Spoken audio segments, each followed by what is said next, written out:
is that, as you know from the front of the church, there's going to be some very real restoration. These buildings, this building was built as one, the church and the school, 100 years, almost 100 years ago. It started in 1916, and the school, the students were in the new school. We had an old school on Broadway. Students were in the new school in 1919, and the first Mass was offered in this church. The old church was on Broadway as well in 1920. And so, because the piece of the facade fell, and that's why we have a bridge in front of the church, and that happened almost 2 years ago, there's been an examination of the whole building. So there's going to be an extensive repair.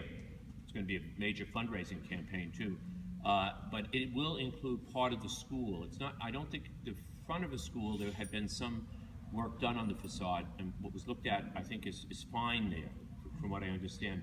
But the side of the school, and it won't affect anything, but it's important that you know. So if you see scaffolding around, it's not because the building's falling down. It's just that everything is old. And then if you find me coming after you for money, well, hopefully you'll be generous. But I do have a baptism. Okay. And then they have this practice at 7 o'clock, so it's going to be a 10-minute baptism. Okay. So any questions you may have, happy to answer them downstairs. I also just don't want to exit without introducing Mrs. Stephanie Falaro, sorry, who is our new assistant principal. I'm so excited to be able to introduce her finally. I feel like this has been months in the making that we've been trying to finalize. So I'm super excited to have her as a teammate.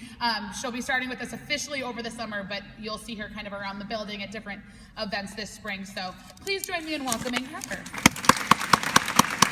Thank you. Hello, I'm Stephanie Falaro, and I'm so... She got married a couple months ago. But I'm so happy to be here as your new assistant principal. I've been able to start working with Caroline, and I met the amazing faculty last week, and I'm already so impressed by this school. My husband and I live literally 1 block away, and we've been parishioners at this church since we moved here a few years ago. So while I'm sure I bumped into most of you at Trader Joe's, I'm looking forward to getting to know you and your children and the school as a whole. So thank you all for welcoming me, and I hope to talk with many of you downstairs.